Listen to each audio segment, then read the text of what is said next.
Welcome to ASEAN People Speak, Season 4. I'm Regine Jessica Abuel, your host for this podcast. For our third episode, we are diving into the topic of Indigenous peoples as environmental frontliners. We will be joined by a person who has been very passionate in defending Indigenous peoples' human rights. He is the program officer for the Human Rights Campaign and Policy Advocacy, or HRCPA, at the Asia Indigenous Peoples Pact, or AIPP. AIPP is a regional Indigenous peoples movement based in Chiang Mai, Thailand, promoting and defending Indigenous peoples' rights in Asia. His advocacy springs from his experience as a member of the Indigenous Dusun Putih Llivagu from Sabah, Malaysia. He grew up amid widespread discrimination towards Indigenous peoples in Malaysia, and since joining AIPP in 2019, our speaker's focus is on strengthening the Indigenous Peoples Human Rights Defenders Network and very much contributes as a focal person in AIPP's engagement with ASEAN mechanisms. Currently, he is the chairperson for the Asia Steering Group members of the Zero Tolerance Initiative, or ZTI, and current co-chair for the Global Indigenous Peoples Caucus engagement in the UN Forum on Business and Human Rights. Everyone, we are so pleased and honored to have with us. Let us welcome Mr. Frederic Wilson. Hi, Frederic. Thank you so much for being with us today. Hello everyone. Thank you so much for inviting me. I think it's important space for us as Indigenous peoples, particularly our engagement in the ASEAN region. I think I'm glad to be here as a panelist for today. Thank you so much for inviting me. Yes, and we are so glad that you could join us and share us your insights about this very interesting topic. I understand that you're now in Thailand, but you grew up in Malaysia. So I'm very happy and excited to know your experiences because you'll probably tell us not just about your country, but your experiences as well in different ASEAN countries. So I guess we could start off with what do you think, in your view, how can Indigenous peoples be seen as frontliners when it comes to protecting the environment, especially in the ASEAN region? What makes their role so vital? Yes, thank you. Indigenous peoples, they play a very crucial role as an environmental frontline, particularly in the ASEAN region, due to their profound connection with nature, and also Indigenous peoples really active their role in protecting ecosystem. As you know, in this region, Southeast Asia is the region of the high biological and also cultural diversity, where we Indigenous peoples play a vital role in conserving and also managing our land, territory, and resources. Environmental rights cannot be respected, protected, promoted, and fulfilled without the recognition and securing the right of Indigenous peoples. Therefore, for Indigenous peoples, we can define a few points here. For example, we as a guardian of the biodiversity and also Indigenous peoples environmental human rights defender, advocating for the environmental justice and also cultural stewardship. To mention about this point, in terms of guardian of biodiversity, for example, we have our important indigenous knowledge, which is really a post deep rooted indigenous knowledge of our local ecosystem, like flora and fauna. This is able to transfer through generation. For example, we really wanted to emphasize the knowledge can be transferred to the youths, because they are the one the future, and this can be contribute to the biodiversity conservation. And also in terms of sustainability practices, land and resources management practices, such as we have practicing this shifting cultivation or rotational farming in the territory of Indigenous peoples. Also practicing the agroforestry, where we do the mixed farming in the territory of Indigenous peoples. Therefore, it's also help maintaining ecological balance. Well, when we talk about the indigenous people, environmental human rights defenders, we are the one front line to protect the territorial rights because indigenous territories often coincide with the biodiversity hotspots and carbon-rich ecosystem like the forest, river, and also wetland. By protecting Yeah. this land, indigenous people can prevent from the deforestation, land degradation, and also resource overexploitation, which is we often seen. While in terms of climate action, by maintaining this ecosystem, forests, we indigenous peoples play a vital role in carbon confiscation, contributing to the Carbon confiscation. Okay. carbon confiscation because it's also contributing to the global climate goals. If we heard a lot of discussion around this, right? While we in the region, let's say we are not also see at the Asian level, but also in the Asia level, we are trying to advocate the right of environmental justice, the resistance against exploitation. For Yeah. example, many indigenous community opposed by large-scale deforestation, or sometimes we heard in the name of conservation, tourism, extractive industry, energy project. This is always taken without proper process of free prior informed consent to the indigenous peoples. Therefore, as we promoted, we also custodian or cultural stewardship in terms of our sacred site. Many natural sites in the indigenous territory considered as a sacred site because we wanted to foster this as a spiritual connection to the indigenous peoples. Therefore, it's really crucial for us. So we are talking beyond of managing this ecosystem, beyond monetary benefits, but it's a common goods to everyone, not only for the indigenous peoples, but for the Yeah. everyone benefits. Therefore, we also would like to emphasize community center conservation is always important to highlight whenever we talk about the role of indigenous people. I thank you for your interest for this point. Yes. Yes, and actually, I'd like to pick up from like the first point that you mentioned a while ago, that environmental rights cannot be protected without protecting the IP or the indigenous people's rights, because they're basically connected. And with the examples that you have just mentioned a while ago, we see that there is a great connection between indigenous peoples and the conservation and preservation of the environment. So I think moving on from what you have mentioned a while ago as examples on how indigenous peoples use the environment and how their roles are so vital when it comes to protecting and conserving the environment as well. What do you think then is the biggest challenge? Although you've already mentioned some of them a while ago, but maybe you can elaborate on them as well. What do you think are the biggest challenges indigenous peoples face as they work to protect the environment? You've mentioned a while ago that sometimes it's in the guise of of development, or something that will make a place or an ancestral domain for the sake of tourism, but in fact it actually destroys the environment, or it's just guised like that.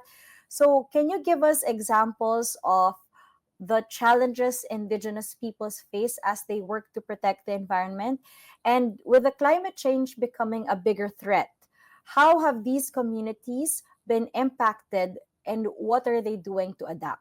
Yes, in terms of challenges by the indigenous peoples whenever we protect the environment, I can say a 4 point here in terms of land rights and tenure security. The first one, we see a lack legal recognition. Many indigenous peoples do not have a formal ownership of their land, ancestral land, because it's also Yes, leaving them vulnerable, right? yes. We've heard you are the vulnerable people, but we are not vulnerable people, but we are Mhm. made to be vulnerable due to this non-recognition of our own land. And therefore, as I mentioned earlier, encroachment with the extractive industries, we see a lot of mining operation, agribusinesses, plantation agricultures. Let's say in my own country, I'm from Malaysia, right? A lot of oil palm issues happening, land grabbing without proper free prior informed consent of indigenous peoples. We also Mhm. see this growing in Indonesia. and also now it's growing to other region, let's say like in India as well. While we also see in Thailand, in the name of conservation, tourism, and infrastructure issue, this is also encourage the securing land, territory, and resources of indigenous peoples. While the weak of policy coherence and in terms of implementation, we also see there's a good policies, but there's very lack implementation. Well, the second point I like to mention here is the environmental degradation. Due to Mm. deforestation, pollution, and loss of biodiversity, this is because of without respecting the right of indigenous people. Well, the third point is in terms of marginalization and exclusion. Well, when we have a Marginalization and exclusion. Mhm. exactly, exactly, because the limited of voice for us as indigenous people in the Mhm. policy making, we are often excluded from the national or regional decision-making processes, sidelining our indigenous knowledge and interests. So this also social stigmatization in terms of our cultural or social bias. It's also reducing our access to very important benefit, for example, access to education, healthcare, and economy opportunity. Well, the last point I would like to mention here is the conflict and displacement. When we talk Conflict about and our rights, displacement. Mhm. exactly, when we talk about the rights, the resource driven conflict, because it's competing, claiming over resources. We have this ancestral land territories, but whenever it's a conflict or overlap with other land, of course, we see the conflict between different stakeholders. While if there's a development happening, the forced relocation is happening. And when we talk more in the public domain, for example, we see our leaders forced disappearance, which is really painful for us. While, as you mentioned about the impact about the climate change, right? We see changing of ecosystem in terms of temperature. For example, everywhere now we have seen this is the most dangerous human right violation for all of us. We Yes, experience because it the affects everybody, not just exactly, a, a exactly, region or a group of people, but everyone, because it's a global phenomenon. exactly. This is we talk everywhere and we experience it, right? And it's also increased vulnerability to the natural disaster. We see a lot of indigenous people territory often located in the forest, mountain, coastal region, but more vulnerable extreme weather events such natural disaster, typhoon, flood, drought. You see, like in the Philippines, Malaysia, Thailand, this year we experienced so much impact to Yes, the indigenous peoples, but also to other peoples, right? And yes. also the raising sea level. This is because of the natural disaster. But the third point I would like to mention here is we also have a lack of resource scarcity, water Lack of shortage, resources or right? scarcity. Yes, Yeah. we see the water shortage, decline of fish stock, for example, and reduce the agriculture production, yield. And we also cannot predict anymore properly in terms of season of the farming. We try Yes, to do the traditional agriculture farming, but it's also yes. disrupt the season, right?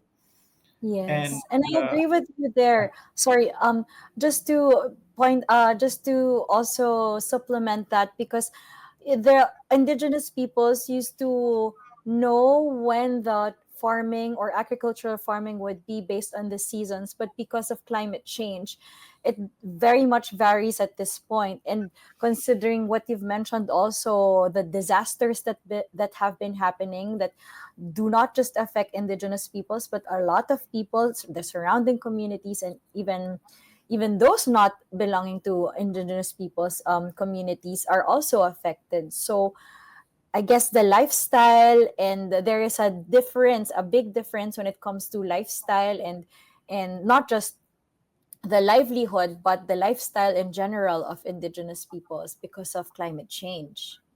exactly, exactly. That's why we see this also affect to everyone as we experience, right? Well, there is light in terms of adaptation this strategy. For example, indigenous community see when we leverage the indigenous knowledge, right? We need to understand, because indigenous peoples are really understand the ecosystem when we Mhm. try to adopt the agriculture practices, such as planting during the drought resistant crop. We know which suitable crops that resistant, and we also farming through rotational farming, right? We see the patterns, and of course by recognizing this is really important. But also indigenous community-based conservation, for example, we also try to create and manage our own territory in terms of Mm. adopting the indigenous knowledge and also Yeah. modern scientific, right? Because now we Yes. also try to merge with the scientific knowledge. Scientific, yes. Exactly, exactly. And that's very nice to know because, other people think that indigenous peoples are very, very traditional, conservative, or not scientifically based. But coming from you, who is coming from the indigenous peoples community, it's very nice to know that you are integrating science into what you do. And there is that stigma which I think should be changed, or there should be a shift in the perspective that indigenous peoples are actually modern, in that sense that you try to integrate science already in your ways or in your livelihood and the things that you do in the community. And I think, if I may, I'll just since we're talking about practices already, and indigenous people's knowledge, and you've mentioned a while ago that um, there is a problem on marginalization and exclusion sometimes because of the limited voices of the indigenous peoples when it comes to policy making. And I'd like to ask you now, how can indigenous peoples' knowledge and practices be integrated into the mainstream environmental policies to create a more sustainable solution?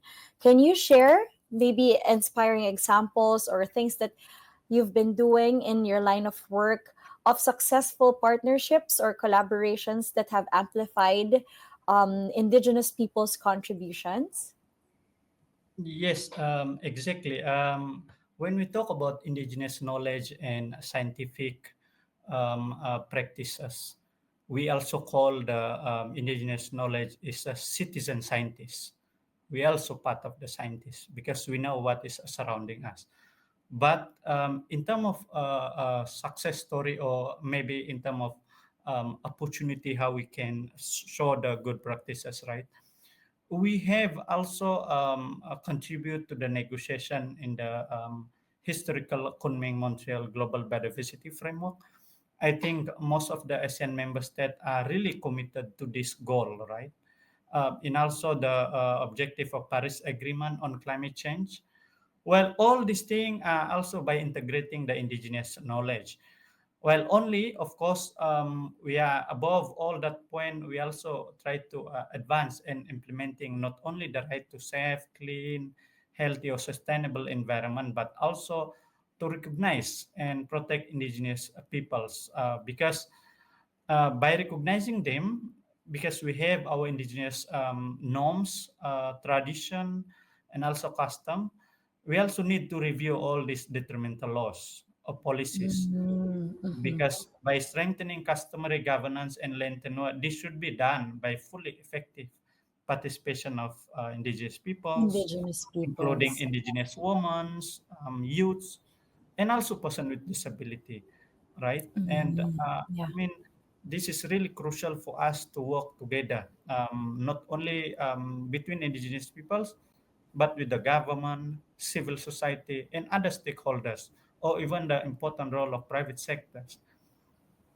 Yes, and I think you've already mentioned something that I would like to know about is that what can the governments and international organizations do to support indigenous peoples in their environmental work? And you've mentioned that indigenous peoples should be included, and we recognize that they equally hold a big voice in these policy making strategies or policy making actions. So Are there specific policies or programs in ASEAN, for example, although you've mentioned a while ago that COP21 in Paris, France, or the Paris Agreement. But can you also mention to us any specific policies or programs in ASEAN that have already for you stands out to as an example that should be replicated or scaled up in other countries or in other regions? Yeah, in terms of specific policy that we can scale up, first of all is, of course, there is a policy recognize the right of indigenous peoples, but somehow we also see the challenges in terms of implementation. But now, indigenous people itself, they have this indigenous community initiative. For example, through the Center of Excellence initiative, when we collaborate with the indigenous community, this is the recognition of their own self-governing, strengthening their customary institution, and also Mm, to support the community, or to highlight one of the best village, for example, who are know how to mm. govern their own areas, so that they So I become guess this is like a best practices. So exactly. how these villages, for example, or model villages, or the best practices that you can get from a community and then share them with others so that others can replicate and do that as well. Yeah, exactly. So this is something that we try to work on it, so that more villages can promote their own practices, so that you're not see indigenous peoples always complaining, but Yeah. promoting. We also can contribute to the benefit of large, right, to Yeah. large community. And let's say in terms of the policies in the country level at the ASEAN member states, we see the Philippines, there's IPRA, or we call Indigenous People Rights Act Right. 1997. Yes. Of April. course, this policy, the key features is to provide legal recognition of ancestral domain and the right of Mhm. self-determination of indigenous peoples.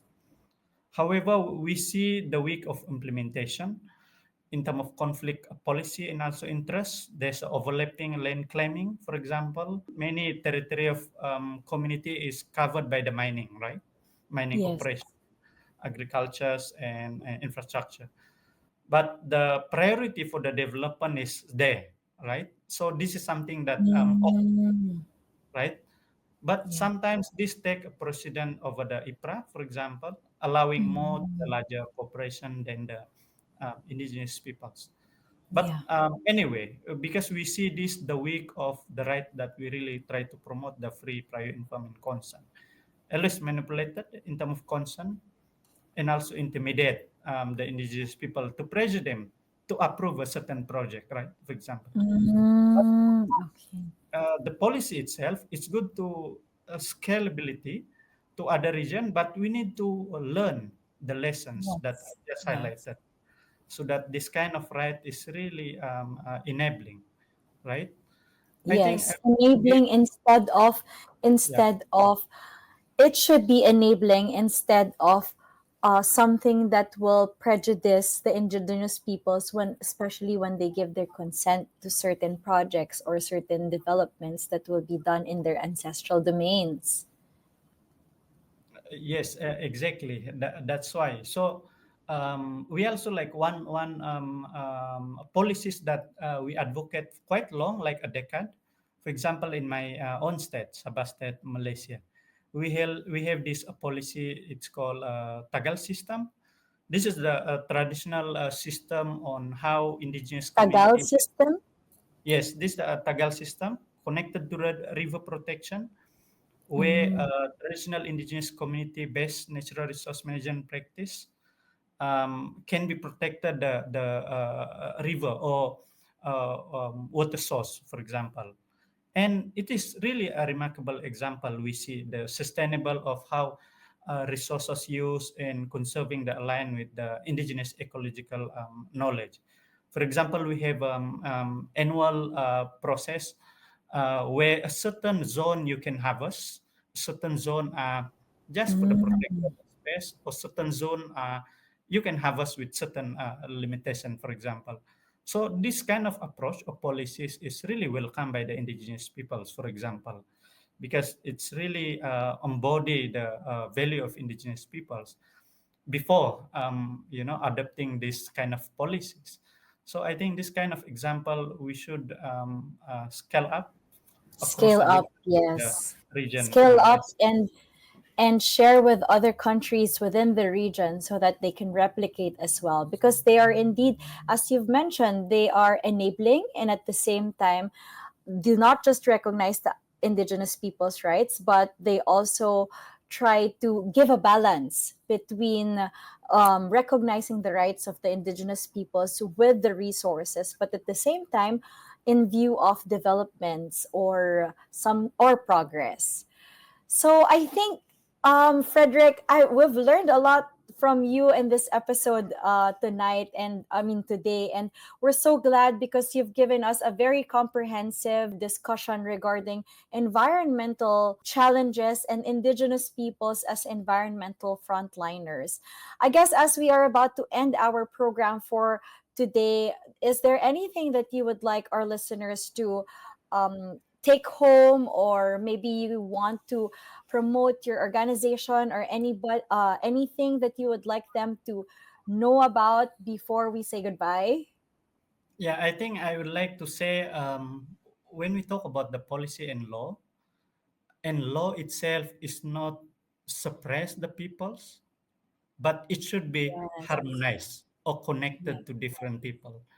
And I would like to add that also important to recommend to the our ASEAN member state, for example.